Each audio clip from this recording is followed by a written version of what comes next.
আজ করব বেগুনি। ফার্স্টেই বেসন নিয়ে নেব, চালের গুঁড়ো, হলুদ গুঁড়ো, লঙ্কার গুঁড়ো, বিট লবণ আর জল দিয়ে মেখে নেব।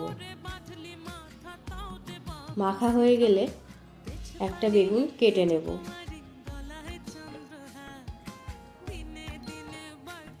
আমি এইরকম পাতলা পাতলা পিস করে নিয়েছিলাম।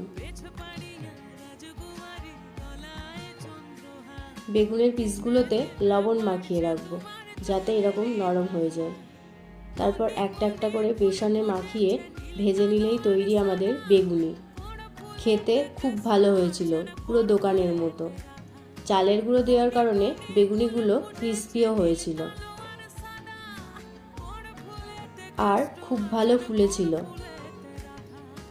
শীতের সন্ধ্যায় এইরকম বেগুনির সঙ্গে মুড়ি পুরো জমে যাবে।